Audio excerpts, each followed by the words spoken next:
Hello दोस्तों, आप लोग कैसे हैं। आशा करता हूँ आप लोग सब ठीक होंगे। आइए, पार्ट 3 तक इंडियन कॉन्ट्रैक्ट एक्ट का हो गया था। आज इंडियन कॉन्ट्रैक्ट एक्ट का पार्ट 4 करूँगा। ठीक है, पार्ट 4। ठीक है, तो अब आ जाओ इसमें। का खा को 2000 रुपये का ऋणी है। का के ऋण को कम करने के लिए खा का की कुछ वस्तुएं स्वीकार करता। ऐसी स्थिति में निम्न सही है। का ऋण के बकाये भुगतान करने के लिए बाध्य नहीं है। खा ऋण वापस पाने का अधिकार त्याग देता है।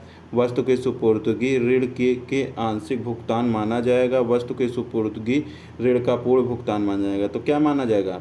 वस्तु के सुपुर्दगी ऋण का आंशिक भुगतान माना जाएगा। इसका ऑप्शन कौन सा सही हो जाएगा? सी सही हो जाएगा। इसको पढ़ लो। प्रस्तुत समस्या चूंकि ऋण को कम करने हेतु खा वस्तु को स्वीकार कर लेता है, इसलिए भारतीय संविधान अधिनियम धारा 50 के अधीन वस्तु की सुपुर्दगी ऋण के आंशिक भुगतान माना जाएगा। अब आप आ जाओ नेक्स्ट पे। कोई अनुबंध उन्मोचित नहीं माना जाता। कोई अनुबंध उन्मोचित नहीं माना जाता। पालन से, संविदा भंग से, संविदा की असंभवता से, पालन में देरी से। तो उन्मोचित नहीं, पालन में देरी से। भारतीय संविदा अधिनियम के पालन में संविदा भंग, संविदा पालन असंभव होने पर कोई संविदा या अनुबंध उन्मोचित मानी जाती है, जबकि संविदा के में पालन देरी मात्र अनुबंध को उन्मोचित नहीं मानती है। अब नेक्स्ट आ जाओ। नेक्स्ट क्या कहता है? का और खा संविदा करते हैं कि का नियत कीमत पर खा के लिए एक मकान बनाएगा और क्रम जिससे व्यतिकारी वचनों का पालन किया जाएगा नियत नहीं किया गया। पालन का क्रम क्या होगा? का को मकान बनाने के वचन का पालन खा के मकान के लिए भुगतान करने के वचन से पहले करना होगा। खा को मकान के लिए भुगतान करने के वचन का पालन का के मकान बनाने के वचन से पहले करना होगा। का खा को अपने वचन का पालन एक साथ करना होगा। तो क्या होगा इसमें? का को मकान बनाने का वचन खा के मकान के लिए भुगतान करने के वचन से पहले होगा। नेक्स्ट आ जाओ। ये क्या कहता है? धारा पढ़ लिया करो। धारा 52, ये जहाँ व्यतिकारी वचनों का पालन किया जाना है, पालन क्रम नियत नहीं है, तो उसका पालन उस क्रम में किया जाएगा जो उस संव्यवहार की प्रकृति द्वारा अपेक्षित है। उक्त समस्या का को मकान बनाने के वचन का पालन खा के मकान के लिए भुगतान करने के वचन के पहले। तो ये 52 का दृष्टांत। इसमें क्रम नहीं निर्धारित है, कौन पालन संविदा का पहले करेगा। तो जो संव्यवहार में लगता है कि जिसको पहले पालन करना होगा वो संविदा का पालन पहले करेगा। अब आ जाओ आप नेक्स्ट क्या है? ऐसी संविदा जिसमें समय संविदा का मर्म ना हो, संविदा का विनिर्दिष्ट समय पर या उसके पूर्व कारण पालन करने में असफल रहने पर संविदा शून्य हो जाती है। वचन ग्रहीता असफल से हुई किसी भी हानि के लिए वचनदाता के लिए प्रतिकर प्राप्त करने का हकदार होगा। वचनदाता के विकल्प पर संविदा शून्यकरणीय हो जाएगी। वचन ग्रहीता के विकल्प पर संविदा शून्यकरणीय हो जाएगी। तो इसका ऑप्शन क्या हो जाएगा? बी हो जाएगा। भारतीय संविधान अधिनियम धारा 55 के अनुसार ऐसी संविदा जिसमें समय संविदा का मर्म ना हो, संविदा विनिर्दिष्ट समय या उसके पूर्व पालन करने में असफल रहने से शून्यकरणीय नहीं होगी, किंतु वचन ग्रहीता ऐसे असफलता से हुई किसी भी हानि के लिए वचनदाता से प्रतिकर पाने का हकदार होगा। अब आप आ जाओ नेक्स्ट। यदि वचन ग्रहीता वचनदाता के पूर्वानुमानित संविदा को भंग करता तो क्या होगा? वचन ग्रहीता को अपने वचन का पालन नहीं करना होगा, पर वचन को नुकसानी प्राप्त करने का अधिकारी होगा। वचन ग्रहीता को अपने वचन का क्या पालन नहीं करना होगा, पर पालन नहीं करना हो दिनांक के वचनदाता के से नुकसानी प्राप्त करने का अधिकारी। वचन ग्रहीता को अपने भाग का पालन नहीं करना होगा, पर पालन के दिनांक के इंतजार के बगैर वचनदाता से नुकसानी प्राप्त करने का अधिकारी होगा। यही सी ऑप्शन सही हो जाएगा। नुकसानी प्राप्त करने का दावा करने से पहले वचन ग्रहीता अपने भाग का पालन करना होगा। तो क्या कहता है? धारा 55 के अनुसार क्या है? जब किसी संविदा का एक पक्षकार किसी को विनिर्दिष्ट समय पर उसके पूर्व या किन्हीं बातों को विनिर्दिष्ट समय पर या उसके पूर्व करने का वचन दे और ऐसे किसी बात को उस समय विनिर्दिष्ट समय या पूर्व करने में असफल रहे, यदि पक्षकार या आशय न रहा हो कि संविदा का मर्म होना चाहिए। नेक्स्ट आ जाओ। क्या होना चाहिए संविदा का मर्म? संविदा का मर्म चाहे क्या होना चाहिए, चाहे तो संविदा ऐसी बात से विनिर्दिष्ट समय पर या उसके पूर्व करने में असफल रहने से उन्नकरणीय नहीं हुई, किंतु वचन ग्रहीता ऐसे असफलता से हुई हानि के लिए वचनदाता से प्रतिकल पाने का अधिकार होगा। प्रतिकल किसमें, 75 के अंतर्गत लिया जाएगा। इंपॉर्टेंट है, याद कर लेना, 75 के अंतर्गत प्रतिकल लिया जाएगा।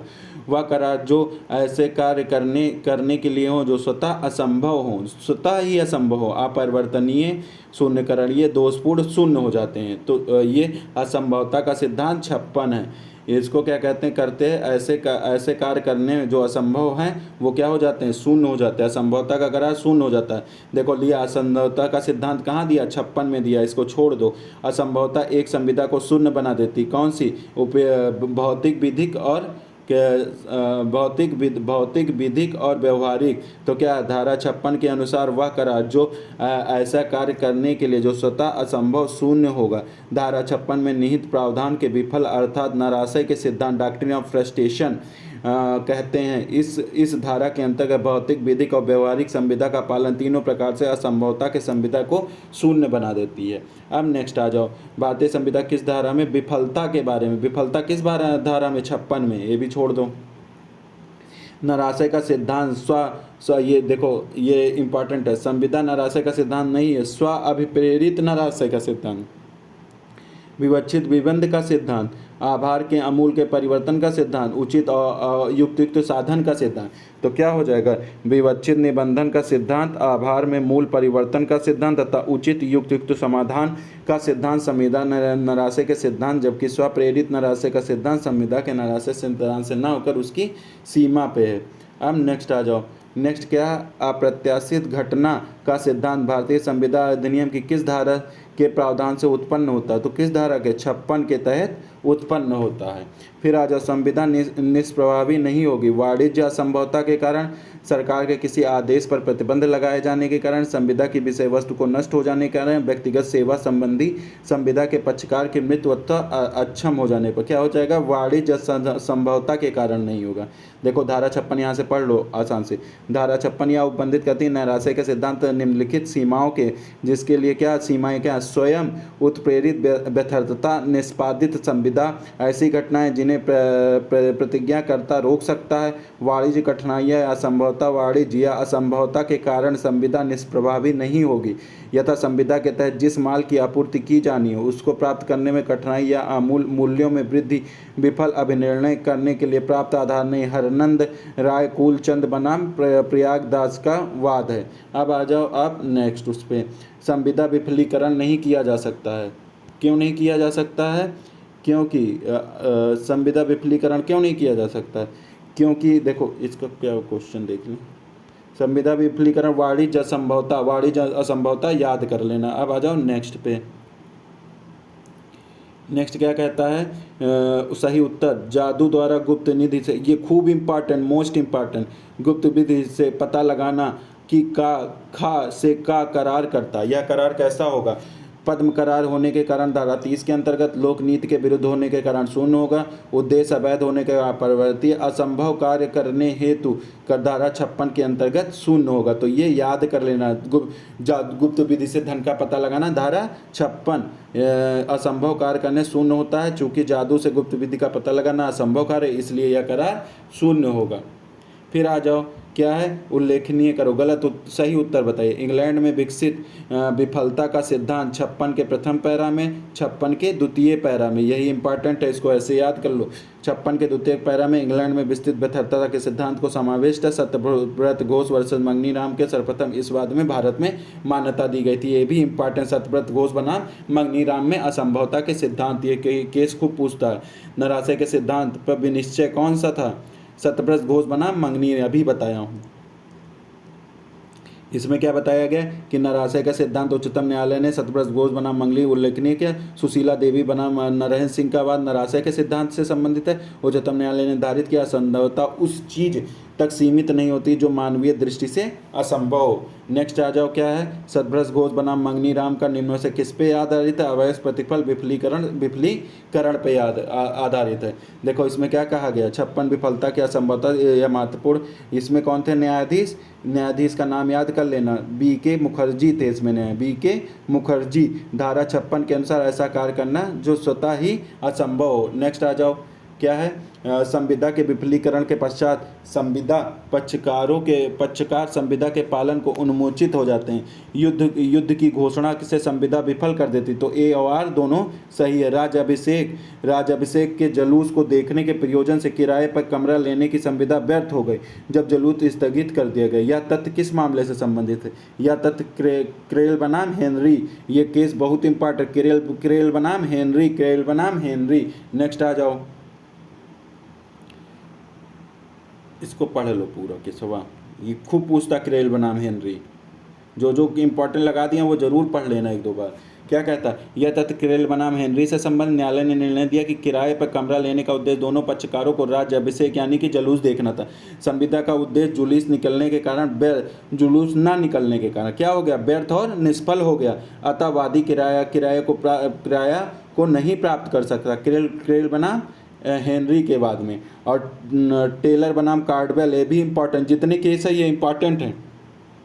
नरासे के सिद्धांत का प्रथम वाद है। आंग्ल विधि पर वाद निर्णय। इस मामले में कुछ तिथियों पर कंसर्ट आयोजित करें। हाल का गार्डन बुक किया गया, आयोजन के पूर्व हाल में दुर्घटनाकारी अग्नि से नष्ट हो गया। जस्टिस ब्लैकबर्न, इसमें कौन थे, जस्टिस ब्लैकबर्न थे, ने निर्णय दिया कि जहां संविदा की विषय वस्तु बिना किसी पक्षकार के कारण नष्ट हो गई हो वहां संविदा का पालन संभव नहीं माना जा सकता है। तो ये कौन सा था, टेलर वर्सेस कार्डवेल में आग लग गई थी, उसमें आग लग गई थी। और ये क्रेल वर्सेस हेनरी में राजा अभिषेक देखने गया था। देखो ये क्वेश्चन खूब पूछ रहा है। क्रेल वर्सेस हेनरी का वाद किससे सिद्धांत नराशय और असंभवता का ग्रिफिथ बनाम ब्राइमेरे के तत्व को धारा 20 को आकर्षित करते हैं एवं क्रेल बनाम हेनरी को आकर्षित करती है धारा 56। फिर आज नराशय के सिद्धांत से संबंधित है हेडल वर्सेस बैक्सेंडल, फेंटहाउस बनाम बेट्रेल, लालमन शुक्ला वर्सेस गौरी, टेरल बनाम कार्डवेल। 50 बार बनाए। अपनी पुत्री के विवाह समारोह में, ये देख लो, अपनी पुत्री के विवाह समारोह में एक्स ने एक टेंट हाउस से सामियाना, ये भी इंपॉर्टेंट है, सामियाना के लिए संविदा की विवाह के दिन उस क्षेत्र में कर्फ्यू लगने के कारण विवाह का आयोजन न हो। सामियाना का स्वामी एक्स स्वीकार किया कि अधिभार का भुगतान का दावा। तो इसमें क्या होगा, इसमें पढ़ लो, इसमें क्या, उक्त संविदा क्या हो जाती है, उक्त संविदा उस कार्य असंभव हो गई, अतः धारा 56 का उसे फायदा मिलेगा। अब आ जाओ नेक्स्ट क्या है कि आ और बा आपस में विवाह करने की संविदा करते, विवाह के नियत समय के पूर्व आ पागल हो जाता, तब संविदा क्या हो जाएगी, शून्य हो जाएगी। क्यों शून्य, असंभव हो गया, वो पागल हो गया, तो धारा 56 दृष्टांत खा पाया था, जिसके अनुसार यदि संविदा का निर्माण उस समय तो पालन किया जाना संभव था, किंतु बाद में कोई ऐसी घटना घटित हो गई जिससे कि उस संविदा का पालन करना असंभव और अवैध हो गया, और उस घटना को रोक पाना वचनदाता के वश में नहीं था, तो इसे क्या है, पश्चातवर्ती असंभवता कहा जाता है। और ऐसी स्थिति में यह माना जाएगा कि संविदा शून्य हो गई है और बा आपस में विवाह करने की संविदा करते हैं, विवाह के लिए निश्चित तिथि के पूर्व पागल हो जाता है, यहाँ पर आ और बा के बीच की गई संविदा विफल हो जाएगी और ये शून्य हो जाएगा। अब आप आ जाओ नेक्स्ट पे।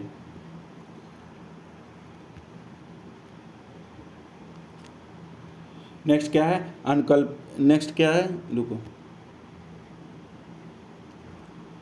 नेक्स्ट क्या, अनुकल्पी वचन जिसकी एक शाखा वैध हो दूसरी शाखा अवैध हो, तो क्या होगा, अनुकल्पी वचन को केवल वैध शाखा द्वारा परिवर्तन कराए। धारा 58 में अनुकल्पी वचन की दशा में जिसकी एक शाखा वैध दूसरी शाखा अवैध हो तो केवल वैध शाखा का ही परिवर्तन कराया जा सकता है। ये कहाँ 58 में है। फिर आ जाओ, उसके बाद क्या गया, संदायों के विनियोग से संबंधित क्लांटिन का वाद का नियम। क्लेटन का वाद ये खूब इंपॉर्टेंट, क्लेटन इधर जो बता रहे हैं सब इंपॉर्टेंट। क्लेटन के वाद किससे संबंधित है, धारा 69 से संबंधित है। इसमें क्या है, धारा 59 से संबंधित, 69 नहीं 59 से संबंधित, 59 से में अंगीभूत है। यह धारा उन मामलों से संबंधित है जहां किसी ऋणी ने एक ऋणदाता से कोई ऋण ले रखा। इस स्थिति में यदि ऋणी किसी विनिर्दिष्ट ऋण के उन्मोचन की सूचना के साथ कोई संदाय करता तो ऋणदाता उस भुगतान को ऋणी के निर्देशानुसार ही प्रयोग करने के लिए बाध्य होगा। अब आप आ जाओ नेक्स्ट, आ जाओ नेक्स्ट क्या है, धारा 59 क्या सिर्फ विवक्षित हो सकती है, सिर्फ अभिव्यक्ति हो सकती है, अभिव्यक्त और विवक्षित दोनों हो सकती है। अभिव्यक्त और विवक्षित धारा 59 जहाँ व्यक्ति किसी व्यक्ति के प्रति अपने ऋण के संबंध में भुगतान करता है, चाहे अभिव्यक्त या जो सूचना परिस्थिति विवक्षित रूप में हो, उक्त भुगतान के ऋण को समायोजन है तो वहाँ भुगतान उसी अनुरूप में लागू होगा। ठीक है, अब आ जाओ आप नेक्स्ट। क्या है, यदि संविदा में दायित्व की प्रकृति में परिवर्तन हो जाए तो उसे क्या कहा जाता है? दायित्व के प्रकृति में परिवर्तन हो जाए तो उसे क्या कहा जाता है? क्या कहा जाता है? नवीनयन। क्या कहा जाता है? नवीनयन कहा जाता है। देखो, नवीयन कहा जाता है, नवीयन कहा जाता है। धारा 62 ये भी याद कर लेना। यदि किसी संविदा के पक्षकार उसके बदले, ये भी खूब पूछता नवीनयन वाला, खूब पूछा क्वेश्चन, कई बार पूछा। पक्षकार उसके बदले कोई नई संविदा प्रतिस्थापित नए उस संविदा को विखंडित या परिवर्तित करने का करार करे तो मूल संविदा का पालन करने की आवश्यकता नहीं होगी, चूंकि नए नियम परिवर्तन और अनुबंधन संविदा पालन के प्रकृति के प्रारूप बदल के अस्तित्व में रहती, किंतु अनुबंधन किए जाने से मूल संविदा का पालन किया जाना आवश्यक हो जाएगा। अब आप नेक्स्ट आ जाओ। संविदा के नवीनीकरण का अर्थ क्या होता है? मूल संविदा के बदले नई संविदा का प्रतिस्थापन। नेक्स्ट आ जाओ। संविदा के विखंडन का क्या अर्थ है? संविदा के विखंडन का अर्थ है मूल संविदा का नवीकरण, संविदा का निरस्तीकरण, संविदा का परिवर्तन, मूल के स्थान पर नई संविदा का। तो संविदा विखंडन मतलब निरस्तीकरण। तो संविदा विखंडन को क्या धारा 62 में वर्णित है। ठीक है, इसके अंदर विखंडन के पश्चात मूल संविदा की पालन की आवश्यकता नहीं होती, अतः विखंडन का तात्पर्य संविदा निरस्तीकरण होगा, न कि मूल संविदा का नवीकरण तथा संविदा में परिवर्तन अथवा पूर्व के स्थान पर नई संविदा का विस्थापना होगा। अब आ जाओ आप नेक्स्ट पे आ जाओ। नेक्स्ट क्या कहता है? स्कार बना, ये भी खूब इंपॉर्टेंट। स्कार बना जार्डाइन का बात खूब इंपॉर्टेंट, मोस्ट इंपॉर्टेंट है। संविदा कल्प से पूर्वकालिक संविदा से संविदा परिहार, संविदा नवीनयन से, तो नवीनयन से संबंधित है। स्कार बनाम जार्डाइन का बाद नवीनयन से संविदा के नवीनयन से संबंधित। धारा 62 के अनुसार नवीनयन विखंडन परिवर्तन और करार होने पर पक्षकार के मूल संविदा की पालन करने की आवश्यकता नहीं है। नेक्स्ट आ जाओ।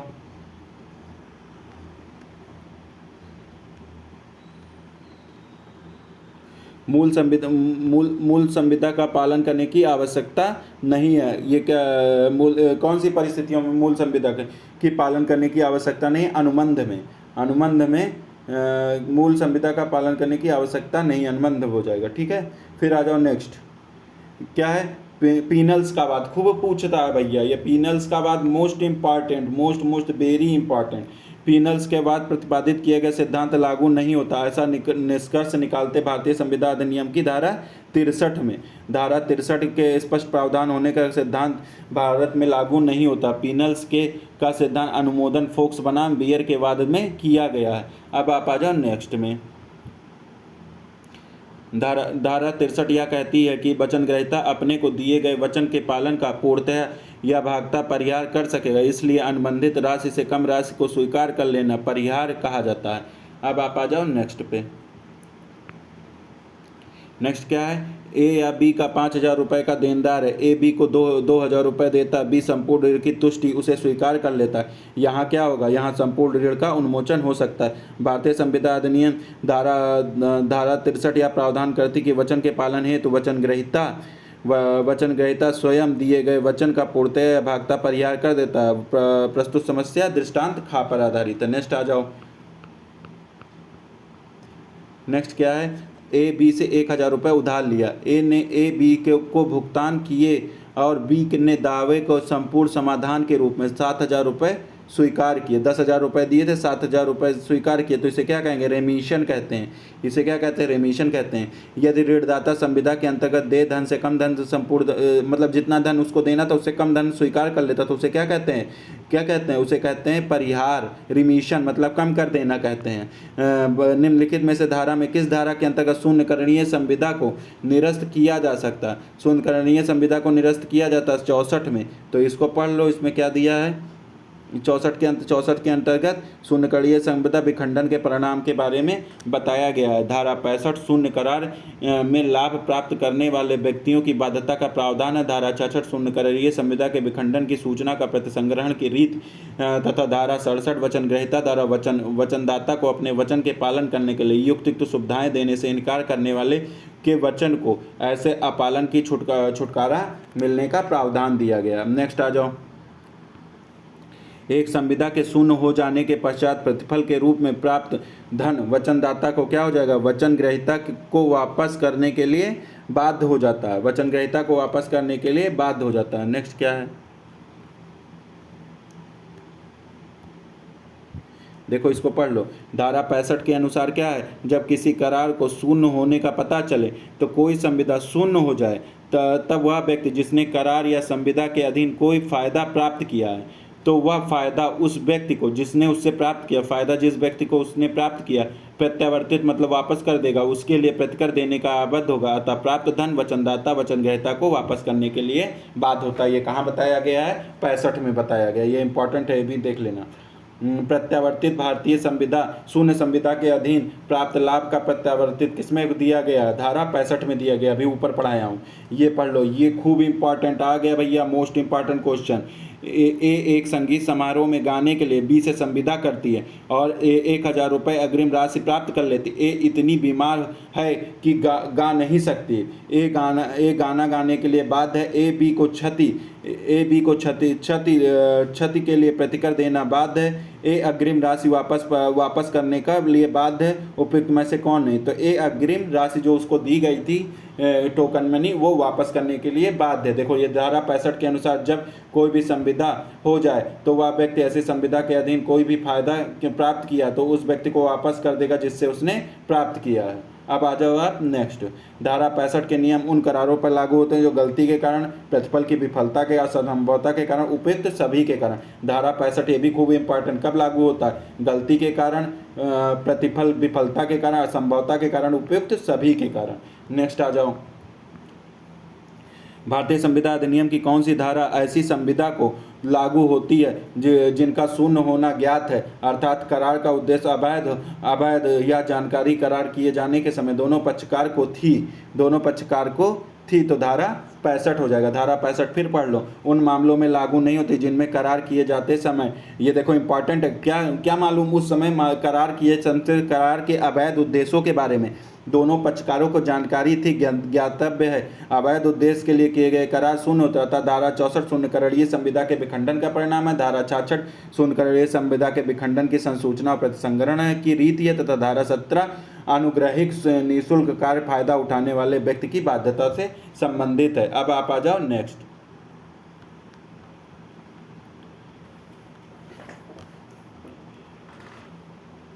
नेक्स्ट क्या है,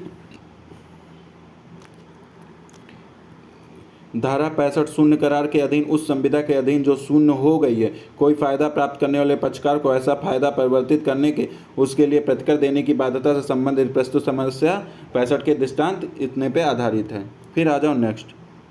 क्या कहता है इसमें कहता है कार ने 31 दिसंबर तक खा के लिए चित्र तैयार करने की संविदा की, 1000 रुपये अग्रिम तौर पर स्वीकार कर लिया। संविदा के पश्चात का दोनों हाथ एक दुर्घटना में कट गया। खा अपने 1000 रुपये कार से वापस पाने का हकदार है। कौन सी धारा के अंतर्गत, 65 के तहत। नेक्स्ट आ जाओ।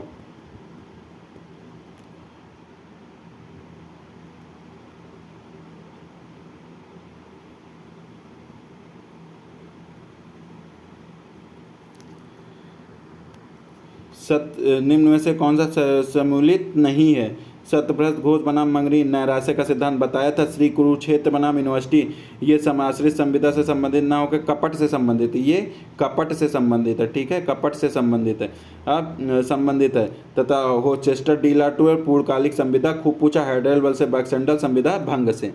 अब आ जाओ नेक्स्ट क्वेश्चन पे। नेक्स्ट क्वेश्चन, एक शून्य समझौते के लाभ बहाल करने का दायित्व प्रदान किया जाता है, किस पे किया जाता है, शून्य संविदा का। भारतीय संविदा धारा 65 के, धारा 65 यह उपबंध करती कि जब कोई शून्य पाया जाता है या शून्य हो जाता है तब वह व्यक्ति जिसने करार के अधीन दूसरे पक्षकार से कुछ लाभ प्राप्त किया या लाभ उसको लौटाने हेतु बाध्य है, लाभ को लौटाना होगा, 65 कहता है।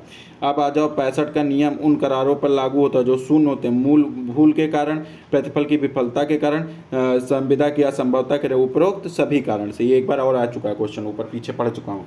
फिर आ जाओ, ये सही सम्मिलित करना। संविदा के नवीनयन, संविदा के नवीनयन कहाँ दिया, नवीनयन देखो, नवीनयन कहाँ दिया, 62 में। अनुचित समृद्धि 70 में दी गई। संविदा के लिए सक्षम पक्षकार 11 में दिया है।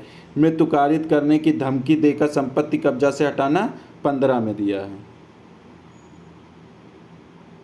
तो ये हो गया आपका समाप्त। अब आ जाओ अध्याय 4 68 से 75 तक। अध्याय 4 68 से 75 तक। भारतीय संविदा अधिनियम में कतिपय संविदा सादृश्य संबंध उपबंधित किए गए। किस चैप्टर में उपबंधित किए? चैप्टर 5 में उपबंधित किए गए। चैप्टर 5 में ये चैप्टर उस घटना चक्र ने दिया। ये चैप्टर क्या हो जाएगा? चैप्टर 5 में। कहाँ से? 68 से 72। चैप्टर 5 68 से 72 संविदा सदृश्यों के संबंध को उपबंधित करती। मोसेज बनाम मैकफरलान, ये खूब इंपॉर्टेंट, में प्रतिपादित सिद्धांत इन संविदा संबंधों के दायित्व, विधिक अधिकार, अन्यायपूर्ण तरीके किसी व्यक्ति के धनवान होने से रोकना कहाँ दिया है? 68 से 72 किसी व्यक्ति को धनवान होने से रोकना। मोसेज वजह मैकफरलान, ये खूब पूछता है का वाद किससे संबंधित है? अर्ध संविदा से संबंधित है। नेक्स्ट आ जाओ।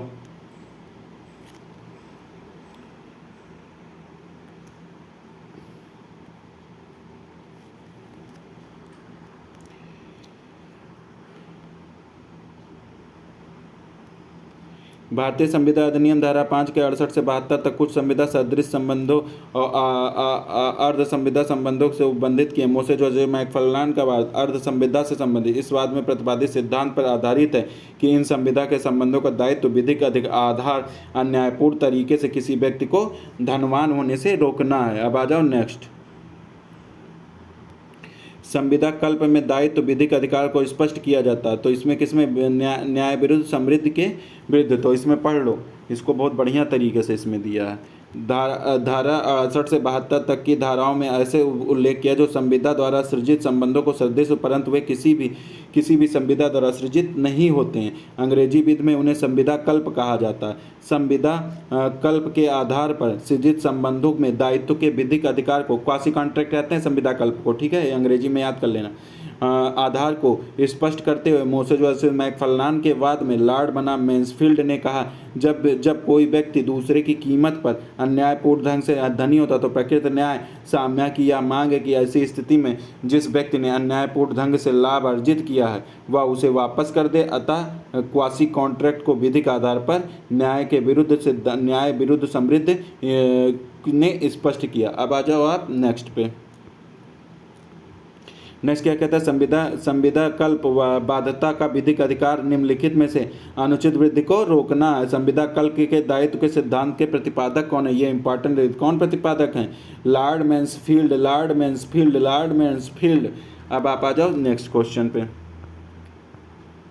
संविदा दायित्व के सिद्धांत को स्पष्ट किया गया किसमें? अनुचित समृद्धि में स्पष्ट किया गया। बहुत सी ऐसी दशाओं में जहां कोई संविदा नहीं है, विधि साम्या के आधार पर बाध्यता आरोपित करती, इसे कहते हैं संविदा कल्प कहते हैं। क्या कहते हैं? संविदा कल्प। जहां कोई संविदा नहीं, साम्या के आधार पर संविदा की जाती तो उसे क्या कहते हैं? संविदा कल्प कहते हैं। जब एक व्यक्ति ने अवैध की आवश्यकताओं की पूर्ति हेतु 5000 रुपये खर्च किए तो वह उस राशि को प्राप्त करने का हकदार है। ये अवैध की संपत्ति से। ये कहाँ से वो होगा? ये धारा 72 के अधीन होगा। विधि द्वारा विवक्षित संविदा निम्न रूप से मानी जाती है। क्या मानी है? संविदा कल्प मानी जाती है। अब नेक्स्ट पेज पे आ जाओ।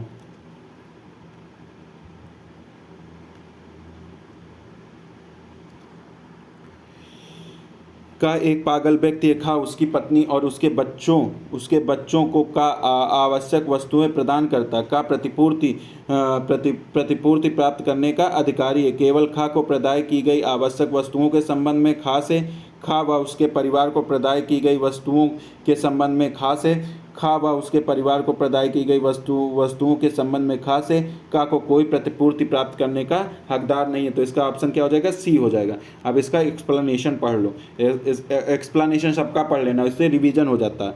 धारा 68 के अनुसार यदि संविदा के समर्थ किसी ऐसे व्यक्ति को जिसके पालन पोषण के लिए वैध रूप से आबद्ध हो जीवन में उसकी स्थिति के योग्य आवश्यक वस्तुएं प्रदान की जाती तो ऐसी आवश्यक वस्तुएं प्रदान करने वाला व्यक्ति उसको असमर्थ व्यक्ति के संपत्ति की प्रतिपूर्ति पाने का हकदार हो। पागल व्यक्ति के लिए आवश्यक वस्तुओं की आपूर्ति के लिए इस धारा के दृष्टांत का तथा पागल व्यक्ति के परिवार के लिए प्रदाय की गई आवश्यक वस्तुओं के संबंध में इस धारा के दृष्टांत के अनुसार आवश्यक वस्तुओं वस्तुओं को प्रदाय करने वाला व्यक्ति पागल व्यक्ति की संपत्ति की प्रतिपूर्ति पाने का अधिकारी है। अब आ जाओ आप नेक्स्ट।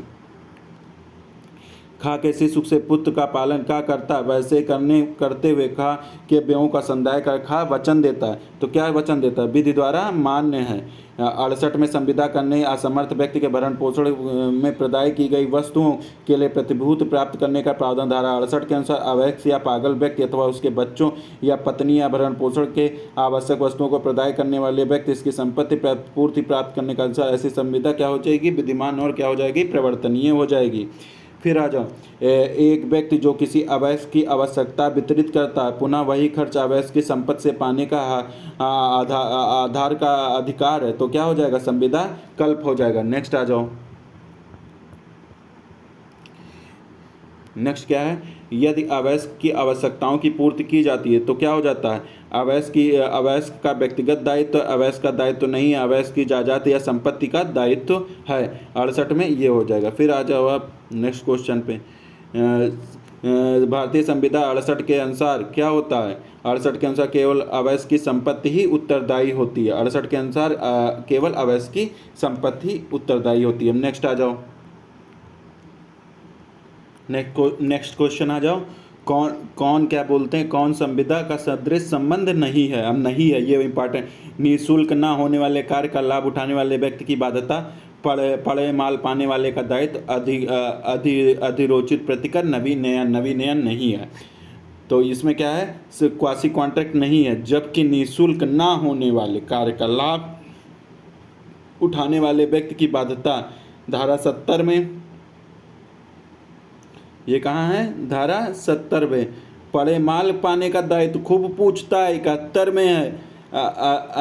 अधिकारोचित प्रतिकर, क्वांटम मेरिट, जिसके अंतर्गत सब संविदा के गलत पालन के लिए किसी पक्षकार ने कोई कार्य या सेवा किया हो जिसके तत्पश्चात दूसरे पक्षकार ने विफल कर दिया, तो ऐसी स्थिति में संविदा पालन के कार्यों अथवा सेवा करने वाले पक्षकार अधिरोचित प्रतिकर की मांग कर सकते। संविदा सदृश के अंतर्गत आता है। नेक्स्ट आ जाओ। संविदा कल्प से संबंधित है कौन सा? हार्डल वर्सेस बैक्सेंडल, वाउंटन वर्सेस जोन्स, दामोदर मुरलीधर बनाम सचिव भारत सरकार, बाई फातिमा बनाम अली मोहम्मद। तो इसमें दामोदर मुरलीधर बनाम सचिव भारत सरकार। हार्डल वर्सेस बैक्सेंडल के वाद में क्षतिपूर्ति के माप से संबंधित है।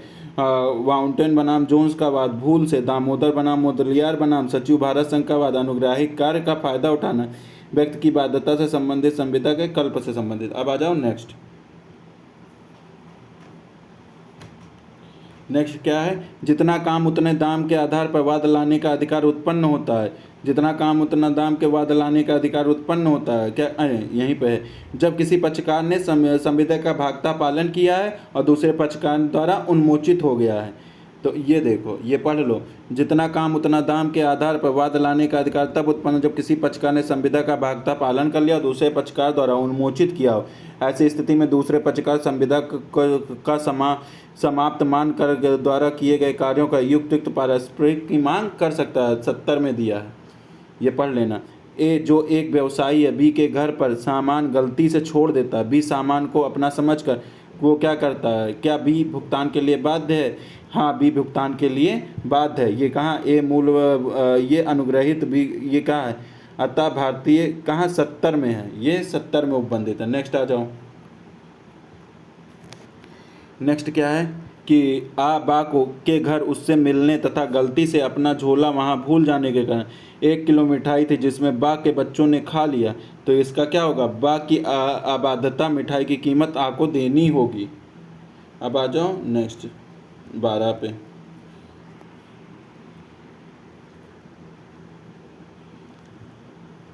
धारा 70 लागू नहीं होती है अवैध के मामले में, सरकार के मामले में, लोक निगम के मामले में, पर्दासीन महिला के मामले में।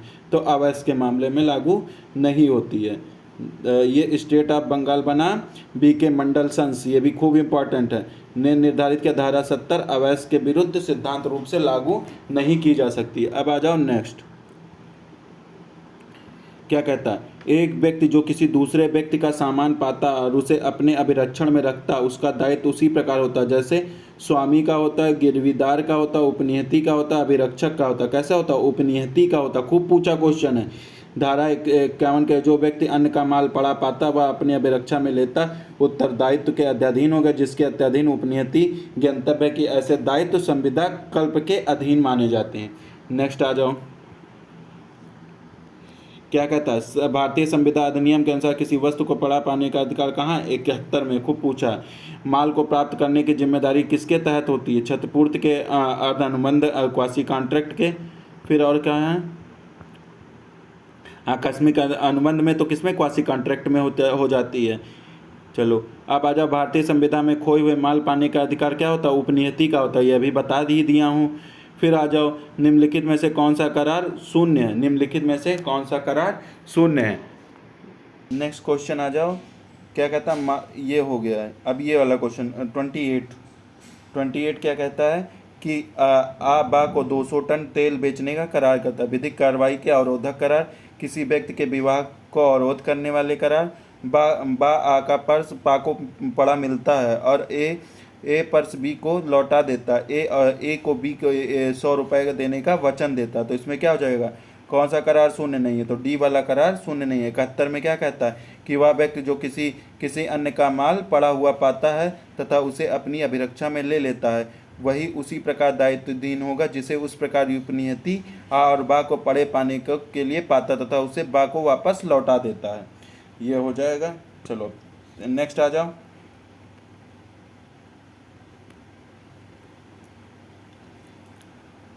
कौन सा? त्रिलोकचंद मोती बनाम आयुक्त व्यापार कर के मामले में निर्णित किया गया कि भूल धारा 72 में समझी जा सकती है।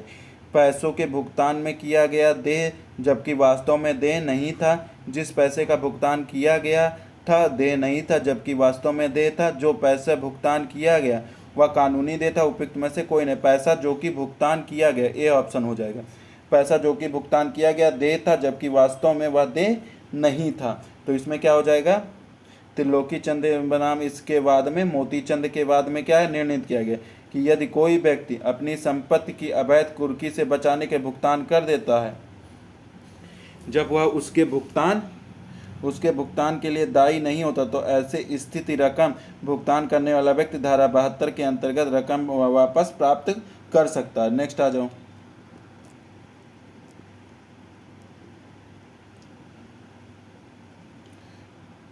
नेक्स्ट क्या है? खा को संयुक्त रूप से 2000 रुपये देने का अकेले गा को 2000 रुपये वापस भुगतान कर देता है, परंतु ऐसा भुगतान की जानकारी के बिना खा द्वारा गा को रुपये 2000 का भुगतान कर देता है। ऐसी परिस्थितियों में गा के दायित्व के संबंध में निम्नलिखित में से कौन सा कथन सही है? तो क्या है? खा द्वारा भुगतान की गई धनराशि खा को वापस करने के लिए गा बाध्य है। यही सही हो जाएगा। अब आ जाओ नेक्स्ट क्वेश्चन पे। इसको छोड़ दो, ये क्वेश्चन कोई वो नहीं है। ये आ जाओ, संविदा भंग की दशा में प्रतिकर के निर्धारण के सिद्धांत निम्न में से किस वाद में? प्रतिकर निर्धारण हर्डल वर्सेस बैक्सेंडल। खूब इंपॉर्टेंट, मोस्ट इंपॉर्टेंट केस है। धारा 73 संविदा भंग के किसी पक्षकार को कारित हानि के लिए प्रतिकर के संदाय का प्रावधान किया। हर्डल वर्सेस बैक्सेंडल का वाद। धारा 73 का निर्देशक प्रतिकर संविदा प्रकृतिया भंग उद्भूत और उसका संभाव परिणाम जिसके पक्षकार संविदा करते समय या जानते थे कि स्थिति में देह होता है। संविदा भंग से कारित किसी दूरस्थ परोक्ष हानि प्रतिकर देह नहीं होता। नेक्स्ट आ जाओ,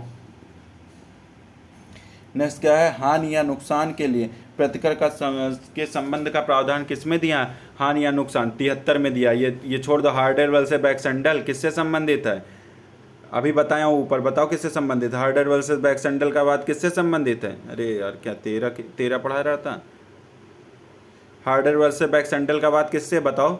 14। हाँ, संविदा भंग से संबंधित है। ठीक है, अब आ जाओ नेक्स्ट। हार्डर वर्सेस बैक्सेंडल के बाद संविदा भंग की नुकसानी से है, ना कि लोक नीति से। ठीक है, तो ए भी क्वेश्चन छोड़ दो। फिर आ जाओ, संविदा भंग से प्राप्त होने वाली क्षतिपूर्ति निश्चित, अनिश्चित, ना निश्चित ना अनिश्चित सभी असत्य हैं। तो इसको पढ़ लो। इसको क्या है? संविदा भंग से इसको बड़ा कर लेते हैं थोड़ा, पढ़ नहीं जा रहा। संविदा भंग से प्राप्त होने वाली क्षतिपूर्ति पक्षकार संविदा के प्रतिकर की राशि का निर्धारण कर सकते हैं, किंतु यदि संविदा में प्रतिकर की राशि का उल्लेख, अरे यार ये क्या हो जा रहा, सॉरी, संविदा भंग को प्राप्त करने वाले क्षतिपूर्ति हेतु पक्षकार संविदा में प्रतिकर की राशि का निर्धारण कर सकते हैं, किंतु यदि संविदा में प्रतिकर की राशि का उल्लेख नहीं है तो प्रतिकर की राशि का निर्धारण न्यायालय करता है। धारा 73-74 के अधीन जैसी भी स्थिति हो क्षतिपूर्ति प्राप्त कर सकता है। इस प्रकार संविदा भंग में होने वाली क्षतिपूर्ति निश्चित भी हो सकती है और अनिश्चित भी हो सकती है, इसलिए सभी विकल्प असत्य हैं। अब आ जाओ आप नेक्स्ट पे। नेक्स्ट क्या है, कौन सा कथन सही? संविदा भंग होने पर भारतीय विधि क्षतिपूर्ति प्रदान करती है जो सामान्य क्रम में हुई जो ये कौन सी क्षतिपूर्ति? जो सामान्य क्रम में हुई हानि हुई अथवा जो संविदा करते समय पक्षकारों की जानकारी के अनुसार संभावित थी उसके प्रतिकर स्वरूप। अब आ जाओ आप नेक्स्ट क्वेश्चन पे। नेक्स्ट क्वेश्चन क्या है, संविदा भंग के लिए नुकसानी की मांग करने वाला पक्षकार क्या कर संविदा भंग में हुई हानि का न्यूनीकरण के लिए कर्तव्य है। अब इसको पढ़ लो, इसको ये इंपॉर्टेंट है। धारा 73 के स्पष्टीकरण के अनुसार यह किसी संविदा के भंग से उद्भूत हानि का नुकसान प्राकलन करने के उन साधनों के दृष्टि में रखना होगा जो संविदा के अपालन में हुई असुविधा का उपचार करने के लिए वर्तमान थे। उक्त स्पष्टीकरण से स्पष्ट संविदा भंग में हुई हानि के न्यूनीकरण के लिए पक्षकार कार्यबद्ध हैं। फिर आ जाओ नेक्स्ट। क्षतिपूर्ति के दो नियम है, सामान्य क्षतिपूर्ति और विशेष क्षतिपूर्ति, पहली बार प्रस्तापित किए गए। सामान्य और ये किसमें? हार्डर वर्सेस बैक्सेंडल के बाद में। ये याद कर लेना भैया, संविदा भंग से है। दो नियम किसमें? सामान्य और विशेष क्षतिपूर्ति पहली बार प्रतिपादित ऐसे प्रतिकर जो संविदा भंग में स्वाभाविक हानि के लिए मिलता है। सामान्य प्रतिकर। विशेष क्षतिपूर्ति वह होता है जो विशेष परिस्थितियों के कारण में हुई हानि के बदले मिलता है। अब आ जाओ आप नेक्स्ट पे। हार्डले वर्सेस संविदा भंग से ये क्षतिपूर्ति की नुकसानी अग्रिम संविदा भंग से नहीं है, क्षतिपूर्ति नुकसानी की दूरस्था के बारे में। ठीक है, ये याद कर लेना, इसमें भंग मत मार के चले आना, अग्रिम भंग। अब आ जाओ नेक्स्ट।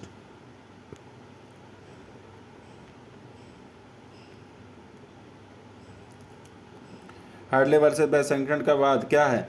हानि के लिए प्रतिकर प्रदान नहीं किया जा सकता तो पड़ोस या दूरस्थ हो तो भारतीय संविदा की धारा 73 पूरा अपना लिया गया है। अब आ जाओ आप कौन से उस पे आ जाओगे? अब आ जाओ संविदा भंग के लिए प्रतिकर निर्धारण का सिद्धांत था हार्डर वर्सेस बैक्सेंडल के बाद में। इसको बढ़िया से पढ़ लो, इसमें कई चीज़ तुमको इंपॉर्टेंट मिल जाएगा एग्जाम पॉइंट ऑफ व्यू से। धारा 73 और 74 संविदा भंग के लिए उपचार का प्रावधान करती है। धारा 73 अनिर्धारित क्षतिपूर्ति, अनिर्धारित 73 अनिर्धारित 74 पक्षकारों के बीच में निर्धारित, तो 73 अनिर्धारित और 74 निर्धारित क्षतिपूर्ति के संबंध में। धारा 75 अधिकार पूर्वक विखंडित होने वाले पक्षकारों के लिए प्रतिकर प्राप्त करने के लिए अधिकार का प्रावधान करती है। तो 73, 74, 75 संविदा भंग होने वाले हानि के लिए प्रतिकर क्षतिपूर्ति के निर्धारण का प्रतिपादन सर्वप्रथम हार्डले वर्सेस बैक्सेंडल के वाद में किया गया था। इस वाद में न्यायालय ने यह प्रतिपादित किया था कि संविदा भंग की स्थिति में भंग करने वाला पक्षकार दूसरे पक्षकार को होने वाली उसी हानि के लिए प्रतिकर देने हेतु दानी होगा जो हानि सामान्य या स्वाभाविक रूप से हुई हो। दूसरे पक्षकार को संविदा भंग के कारण हुई हानि या इसके लिए प्रतिकर देने के लिए दायी नहीं होगा, प्रतिकर देने के लिए दायी नहीं होगा जब वह यह सिद्ध नहीं कर दिया जाता कि इस परिस्थितियों के कारण विशेष हानि हुई है। उन परिस्थितियों की सूचना उस पक्षकारों को पहले दी गई थी। धारा 73 के बाद में अनिर्धारित सिद्धांत आधारित है। यह वाद जिसमें इंग्लैंड ने सर्वप्रथम संविदा भंग होने पर दिए जाने वाली क्षतिपूर्ति के लिए मापदंड का सिद्धांत प्रतिपादित किया था, निम्नलिखित में से किससे संबंधित है? निम्नलिखित में से हार्डर वर्सेस बैक्सेंडल के, हार्डले वर्सेस बैक्सेंडल के बाद में, हार्डर वर्सेस बैक्सेंडल के बाद में। अब आ जाओ नेक्स्ट। धारा 73 के अंतर्गत अनुमान क्षतिपूर्ति। अनुमान क्षतिपूर्ति क्या है? अनुमान क्षतिपूर्ति क्या है? अनुमान क्षतिपूर्ति क्या? अनुमान क्या पूछा? अनुमान क्षतिपूर्ति पूछा। अच्छा, धारा 73 में क्या है? प्रतिकारात्मक क्षतिपूर्ति कहते हैं इसे। फिर आ जाओ अब कौन सा नेक्स्ट क्या है? हाँ, नेक्स्ट है यह सिद्धांत जो है हेडले वर्सेस बैक्सटेंडल के बाद में संविदा भंग होने के मापदंड को बताने के लिए आया था, जो भारतीय संविदा 1872 की धारा 73 के सुसंगत प्रतिपादित किया था। लॉर्ड एटिकन द्वारा, लॉर्ड विल्सन द्वारा, न्यायाधीश बी एल एडल्सन, मुख्य न्यायाधीश काकबर्न द्वारा। तो किसके द्वारा? एडल्सन द्वारा। ये याद कर लेना, बहुत इंपॉर्टेंट, मोस्ट इंपॉर्टेंट है। एडल्सन द्वारा किया गया था प्रतिपादन। देखो इसमें क्या क्या आता है। न्यायाधीश बैरन एडल्सन ने क्या सिद्धांत प्रतिपादित? हमारे विचार से ऐसी स्थिति उचित सिद्धांत यह है कि जब दो पक्षकार द्वारा किए गए संविदा भंग को एक पक्षकार द्वारा किया गया, दूसरे पक्षकार को उतना प्रतिकर मिलना चाहिए जो संविदा भंग के कारण उचित या स्वाभाविक लगता है। अर्थात जो हानि भंग के कारण घटनाओं के समान अनुक्रम में उत्पन्न हुई है, उसके पक्षकारों को संविदा के समय ही ज्ञान हो गया है कि संविदा भंग के लिए संबंधित परिणाम यही होंगे। अब आ जाओ नेक्स्ट क्या है? संविदा भंग के लिए नुकसानी से संबंधित वाद कितनी? राजस्थान नहीं है तो राजस्थान बनाम नॉवेल्टी स्टोर, हार्डे वर्सेस बैक्सटेंडल, मद्रास रेलवे बनाम गोविंद राय, डोमिनियन स्टेट बनाम डोमिनियन ऑफ इंडिया बनाम ऑल इंडिया रिपोर्टर्स। अब आ जाओ नेक्स्ट क्वेश्चन। जब कोई संविदा भंग हो गई हो तब पक्षकार जो संविदा भंग से क्षति उठाता है वह उस पक्षकार से जिसने संविदा भंग प्राप्त कर सकता है क्या होगा? प्रतिकर नुकसानी के लिए होगा। अब आ जाओ नेक्स्ट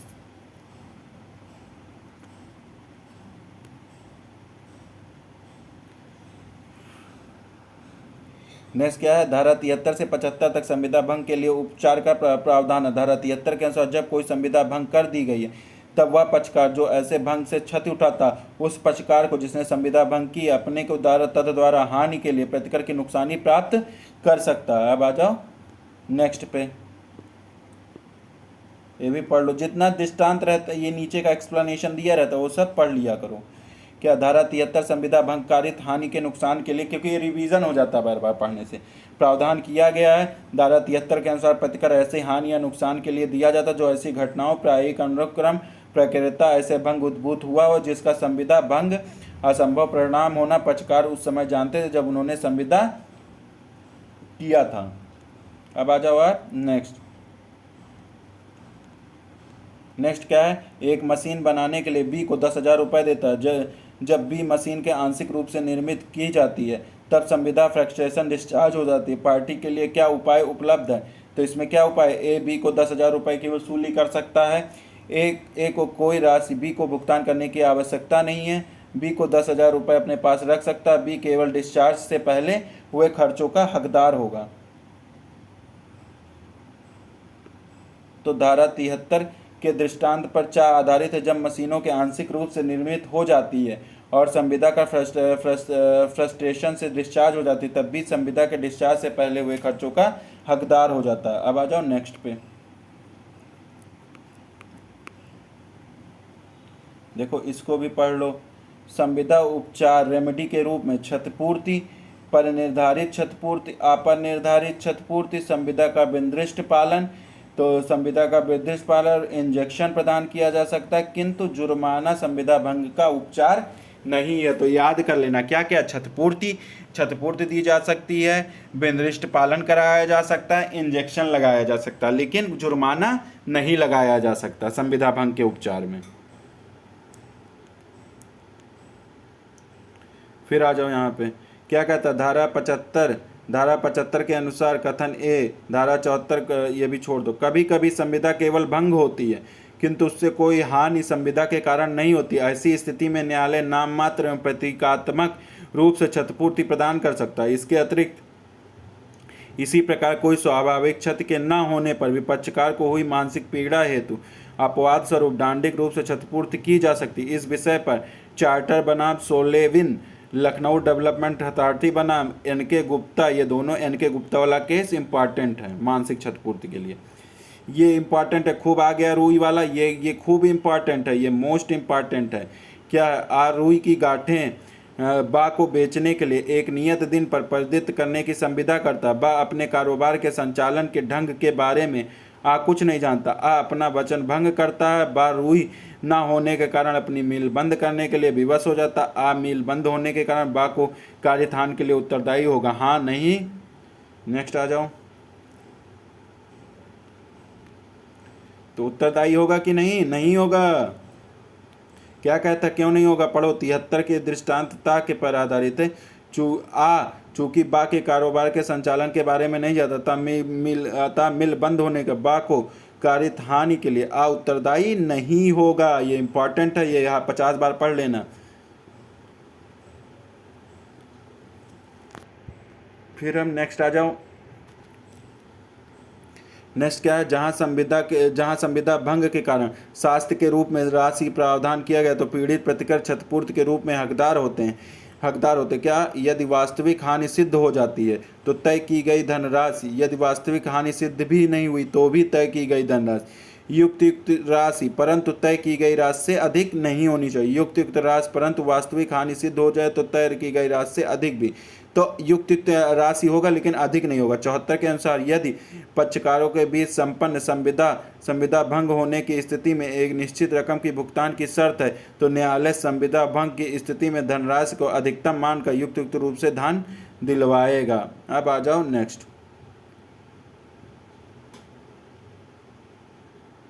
नेक्स्ट क्या है? यदि संविदा भंग होने की एक निश्चित रकम दे है तो न्यायालय उससे अधिक रकम की क्षतिपूर्ति प्रदान नहीं कर सकता। किस सेक्शन में? 74 में। जो निर्धारित है वही क्षतिपूर्ति न्यायालय दे देगा, उससे ज़्यादा नहीं दिलवाएगा।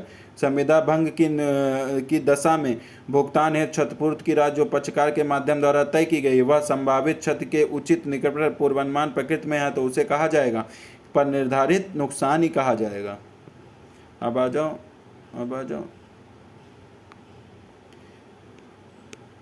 संविदा भंग की दशा में भुगतान के क्षतिपूर्ति की राशि जो पक्षकारों के मध्य करार द्वारा तय की गई यदि यह संभावित क्षति के उचित निष्कर्ष पूर्वानुमान की प्रकृति में है तो उसे पर निर्धारित नुकसान ही कहा जाता। भारतीय संविदा अधिनियम धारा 74 इससे संबंधित प्रावधान समाविष्ट किए गए हैं। अब आ जाओ।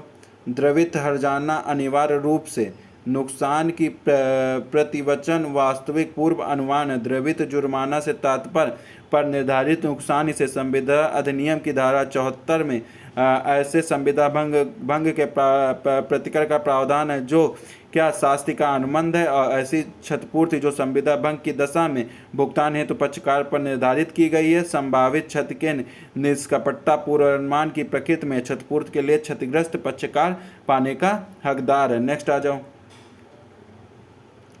आ बा को ऋण लेता है इस वचन के साथ 6 माह के अंदर उसको ऋण चुका देगा या उपबंधित किया गया। यदि वह 6 माह के अंदर ऋण चुका दिया तो वह आ ऋण राशि का दुगना देने का दायी होगा। निम्नलिखित में से कौन सा कथन सही है? वह पर निर्धारित नुकसान स्वरूप या उपबंधित राशि से अधिक राशि वसूली जा सकती है। तो इसमें क्या हो जाएगा? देखो, इसमें हो जाएगा धारा 74 में यह उपबंधित करती कि पक्षकारों ने संविदा की उस राशि का उल्लेख कर दिया जो संविदा भंग की स्थिति में देय है तो क्षतिग्रस्त पक्षकार उल्लिखित राशि से अधिक युक्त प्रतिकर पाने का हकदार होंगे। अब आ जाओ आप नेक्स्ट क्वेश्चन में। एक ऋण की संविदा जहां एक धनराशि एक निश्चित तिथि पर देय होना अभिव्यक्त है और भुगतान में व्यक्तिगत होने की स्थिति में एक अन्य धनराशि देना अनुबंधित है। यह पश्चात कथित धनराशि पर निर्धारित नुकसान के रूप में दंड के रूप में। नेक्स्ट आ जाओ। नेक्स्ट क्या है? हाँ, विशेष नुकसानी के रूप में उपयुक्त में से कोई नहीं। तो उक्त समस्या में देवधन भुगतान के व्यतिक्रम होने पर चूकी गई अन्य धनराशि देय अनुबंधित है। यह यहाँ पश्चात कथित राशि दंड के रूप में है। प्रस्तुत समस्या 74 के प्रावधानों से संबंधित दृष्टांत अंगा पे आधारित है। अब आ जाओ नेक्स्ट उस पे क्वेश्चन पे। का आमुक दिन न्यायालय में स्वयं उपसंजात, इसको बड़ा कर लेता हूँ यार, बहुत छोटा आंख दर्द करने लगता है, बार बार बड़ा करना, इस वजह छोटे में पढ़ाना पड़ता है। उपसंजात होने के लिए मुचलका देता है जिससे कि ऐसा न करने पर वह 500 रुपये शास्ति देने के लिए आबद्ध है, उसका मुचलका संप्रहित हो जाता है। वह संपूर्ण शास्ति देने का दायी होगा। आधी राशि हेतु दायित्वहीन होगा। न्यायाधीश के विवेक पर निर्भर करता है कि कितनी शास्ति देय होगी। कोई शास्ति देय नहीं होगी, तो वह संपूर्ण शास्ति देने का दायी होगा। कहाँ बताया गया? 74 में बताया गया। देखो पढ़ लो। भारतीय संविदा अधिनियम की धारा 74 के अपवाद के अनुसार जब कोई व्यक्ति जमानत, मुचलका या बंधपत्र या कोई अन्य लिखित या किसी लोक कर्तव्य या कार्य के पालन के लिए देता जिसमें जनता हितबद्ध है, तो ऐसे लिखित की शर्त के भंग होने पर उसमें केवल संपूर्ण राशि देने के लिए दायी होगा। अतः मुचलका संप्रहित हो जाने पर ये संपूर्ण धनराशि देने का दायी होगा। व्यतिक्रम के लिए तारीख में बढ़ी हुई दर पर ब्याज का अनुबंध कहलाता है। क्या कहलाता है? शास्ति कहलाता है। धारा 44 पर निर्धारित नुकसान की बात करता है। धारा के साथ जुड़े प्रथम स्पष्टीकरण के अनुसार जहाँ व्यतिक्रम की तारीख वर्धित ब्याज के लिए पक्षकारों के अनुबंध हो तो अनुबंध शास्ति के तौर पर अनुबंध हो सकता है। नेक्स्ट आ जाओ। आ लखनऊ में रहता है और बा कानपुर में रहता है, दोनों एक संविदा करते हैं जिसमें यह शर्त रहती है कि यदि संविदा का पालन नहीं किया जाए तो संविदा भंग का वाद केवल कानपुर में 1 वर्ष के भीतर ही चलाया जाएगा। ऐसी संविदा वैध है क्योंकि दोनों ने शर्त सहमत शून्य, क्योंकि यह न्यायालय के क्षेत्राधिकार को सीमित करता है। अब नेक्स्ट आ जाओ। फिर क्या है? शून्य, क्योंकि यह परिसीमा निर्धारित सीमित है किसी पक्ष का, तो ये क्या है? वैध है। संविदा वैध होगी क्योंकि ए ने संविदा वैध होगी क्योंकि ए ने क्या किया है? वह कानपुर चलाने की शर्त पर सहमत हो गई। संविदा विधि के अंतर्गत है, अतः ए बी के बीच भविष्य में कानपुर में संविदा भंग होने में वाद लाया जा सकता है। ठीक है, अब आ जाओ नेक्स्ट पे। जब संविदा का पालन के लिए निश्चित दिनांक के पूर्व प्रतिज्ञाकर्ता संविदा पालन के पूर्णतया इनकार कर देता तो वह कहलाता है, क्या कहलाता है? संविदा का परित्याग, वास्तविक संविदा भंग, संविदा परिहार, समयपूर्ण संविदा भंग। तो क्या कहलाता है? समयपूर्ण संविदा भंग। संविदा पालन के लिए निश्चित तिथि के पूर्व प्रतिज्ञाकर्ता द्वारा संविदा पालन से इनकार करना समयपूर्व संविदा भंग है। इसके लिए प्रतिज्ञाकर्ता के वचन के लिए प्रतिकर चुकाना पड़ेगा। अब आजा नुक्स। जब नुकसानी का निर्धारण नहीं हो सकता तब न्यायालय द्वारा व्यथित पक्षकार को निम्न में से कौन सी नुकसानी दी जाती है? नाम मात्र की नुकसानी, वास्तविक नुकसानी, पर निर्धारित निर्देश नुकसानी। जब नुकसानी का निर्धारण नहीं होता तब न्यायालय व्यथित पक्षकार को निर्दर्श नुकसानी दिलवाई जाती है। अब आ जाओ नेक्स्ट। जब क्षतिपूर्ति की निर्धारित नहीं किया जाता तब न्यायालय पक्षकार को दे सकता है वास्तविक क्षतिपूर्ति, पर निर्धारित क्षतिपूर्ति, प्रतिकृतात्मक, नाम मात्र क्षतिपूर्ति। जब निर्धारित नहीं है तो जब क्षतिपूर्ति निर्धारित नहीं है तब न्यायालय पक्षकार को नाम मात्र क्षतिपूर्ति दे सकता है। प्रतिकर इंगित करता है कि जो पुनः प्रतिप्रवर्तित की जा सकती है उसके समान या समतुल्य होती है। क्षतिपूर्ति नुकसानी है पहुंचाई गई क्षति की प्रतिपूर्ति के रूप में भुगतान की जाने वाली धनराशि से गठित होता है। अब आ जाओ नेक्स्ट पे, सेकंड लास्ट पेज है आज का। यहाँ क्या है? यहाँ कहता है जहाँ क्योंकि प्रतिकर उस क्षति के लिए दिलाया जाता है, यदि संविदा भंग ना हुआ तो उस स्थिति में पक्षकार उसका निर्धारण नुकसानी या पहुँचाने की क्षति के आधार पर कर सकते हैं। अब आ जाओ आप नेक्स्ट पे। क्या कहता? आ ने बा को पिकासो की मूल रंगचित्र खरीदी। बा ने अपनी शर्त को पूरा करने से मना कर दिया। किस आधार पर आ इस संविदा का निर्दिष्ट पालन करा सकता है? ये इम्पॉर्टेंट है। ये क्षति प्राप्त करना, इसमें बराबर उपचार नहीं है। वह पिकासो के रंगचित्र को पसंद करता है। वह अपने रंगचित्र के जमाव में क्या है? क्षतिपूर्ति प्राप्त करने के बराबर उपचार नहीं है। अब आ जाओ नेक्स्ट। क्या कहता? आ बा से संविदा करता है कि वह बा से शादी करेगा। क्या इस संविदा का विशिष्ट अनुपालन हो सकता है? स्पेसिफिक अनुपालन हो सकता है? तो नहीं हो सकता है। संविदा भंग पर निम्न में से कौन सा उपचार पीड़ित पक्षकार को उपलब्ध है? तो कौन सा? विखंडन का भी उपलब्ध है, क्षतिपूर्ति का भी और विशिष्ट अनुपालन का। तो इसमें क्या दिया? संविदा भंग होने पर विखंडन का बाद क्षतिपूर्ति संबंधी वाद कुछ दशाओं में विदृष्ट अनुतोष अनुनियम 1963 के अंतर्गत विदृष्ट अनुतोष पालन पीड़ित पक्षकार द्वारा किया जा सकता है। अब आ जाओ नेक्स्ट पे। क्या है? संविदा का विनिर्दिष्ट परिवर्तनीय। बा के बाद जबलपुर विश्वविद्यालय में विधि का व्याख्यान देने की संविदा, विवाह की संविदा, आ की आवश्यकता अनुसार माल पूर्ति करने के साथ इनमें से कोई नहीं, तो इनमें से कोई नहीं हो जाएगा। अब आ जाओ नेक्स्ट।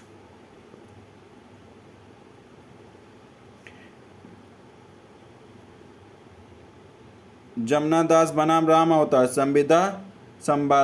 संविदात्मक संबंध का नियम। फिर आ जाओ, जमनालाल बनाम मुल्ला दाऊद एंड सन, नुकसानी की माप से संबंधित है। ये किससे? नुकसानी की माप से। सत्यव्रत घोष बना मंगनी राम, ये बताया हूँ नैराश्य के सिद्धांत से 50 बार बताया। होचेस्टर डिडलर प्रत्याशित संविदा भंग से।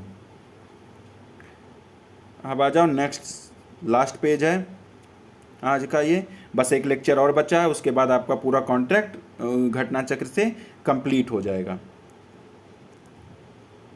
तो इसमें क्या है? प्रति प्रस्ताव, हाइड वर्सेस रेंज खूब पूछता है ये भी।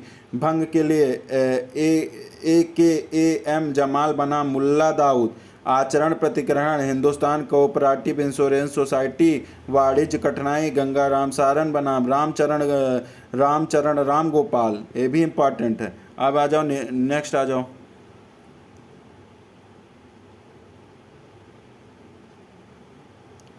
विफलता का सिद्धांत, टेलर वर्सेज कार्डवेल, खूब रटाया हूँ।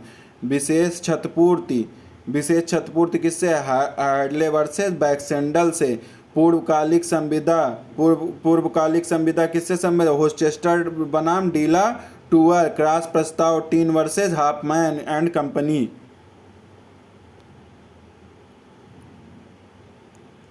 तो एक बार और देख लो, विफलता का सिद्धांत, टेलर वर्सेज कार्डवेल, विशेष क्षतिपूर्ति हार्डर वर्सेज बैक्सेंडर, पूर्वकालिक संविदा होचेस्टर डीला टूअर, क्रॉस प्रस्ताव हिटमैन बनाम हाफमैन। अब आ जाओ नेक्स्ट पे, सीधे सीधे यही देख लो। प्रपीड़न से संबंधित चिक्कम अमीराजू बनाम चिक्कम से सम्मा, ये भी खूब इंपॉर्टेंट। प्रपीड़न से चिक्कम अमीराजू बनाम चिक्कम से सम्मा। पर निर्धारित क्षतिपूर्ति डल्लर न्यू मेरिट टायर बनाम new garage and motor company, ये भी इंपॉर्टेंट है। ठीक है, पालन किया संभवतः आलोपी प्रसाद बनाम भारत संघ, ये भी। लोकनीति लिली वाइट बनाम मनु स्वामी, ये भी खूब इंपॉर्टेंट है। जबकि हार्डर वर्सेस बैक्सेंडल का बाद क्षतिपूर्ति के निर्धारण से संबंधित है। अब आ जाओ नेक्स्ट,